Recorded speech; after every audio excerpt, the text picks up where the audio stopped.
If you've ever been walking through the woods and stumbled upon a track and said to yourself, "Oh, I found a cougar track," you are probably wrong in staring at a domestic dog print.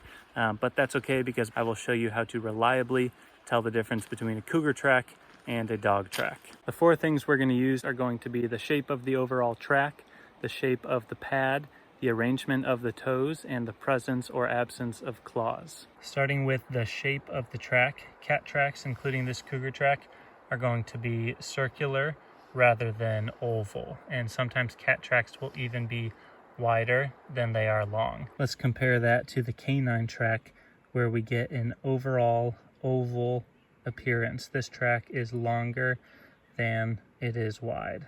Next, let's look at the shape of the pad. On cougar tracks, this pad is going to be enormous.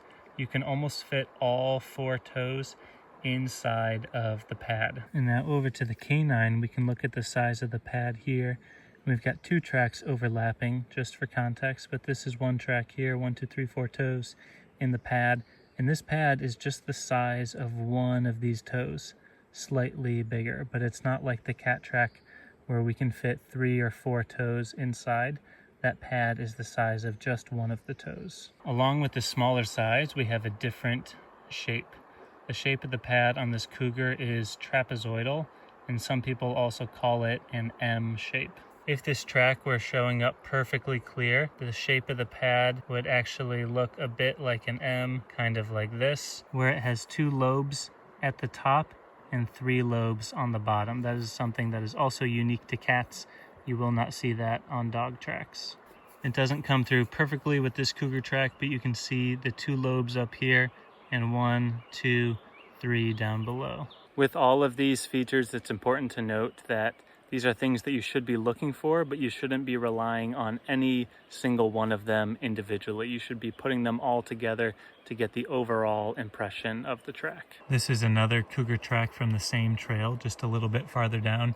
And I chose this one because it shows the asymmetry of the toes really well. You can see that this toe is actually farther ahead than any of the other toes, versus in dog tracks, you'll get these front 2 toes both pointing forward and both at the same level. And in cat tracks, you've got this one toe that's leading. They go up 1, 2, 3, and then come back down. They're in this arc, almost like a Nike swoosh. And we'll use this dog track to look at the symmetry as well. If we draw a line down the middle of this dog track, the 2 toes on the left look symmetrical to the 2 toes on the right. These 2 at the front are both leading. They are in line right there. One of them is not higher than the other, like we saw in the cat track.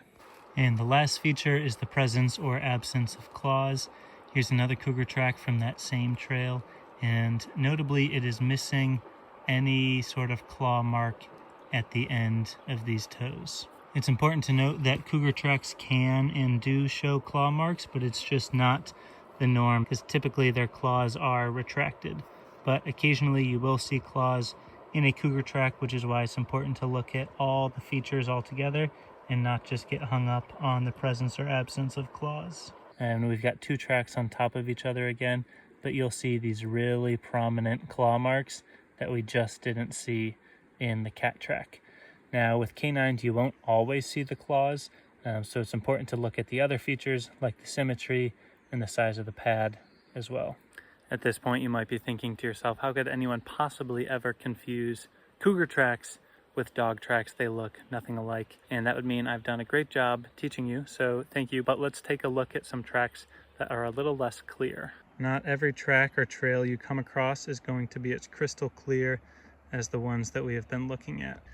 There's a cougar track right here, and it's just a faint impression. There's so little to go on because it was made in some drier sand, and it has been further dried out by the sun. Here's another cougar track that is significantly less clear, but hopefully you all can see that there are 1, 2, 3, 4 toes, and here's the pad with the cat moving toward the top of your screen. Even without clear impressions of the toes, hopefully you get an overall shape that is pretty round like this. We're not seeing the oval shape that we would expect to with a canine, and this track almost looks wider than it is long, which is a good clue that we're looking at a cat track. Here's another track that's not as clear as the first ones were, but what jumps out to me here is the size of this pad. We can see the toes coming across on the top and how large the pad is relative to the size of the toes. You can easily tuck 1, 2, 3, or 4 of those toes into that pad. So that's one way that we know that this is a cougar track. And this one is also lacking the presence of claws like you would expect for a dog track. If you think you have mastered the cougar versus dog question, be sure to check out the next video on bobcat versus dog tracks. Thanks for watching, everybody.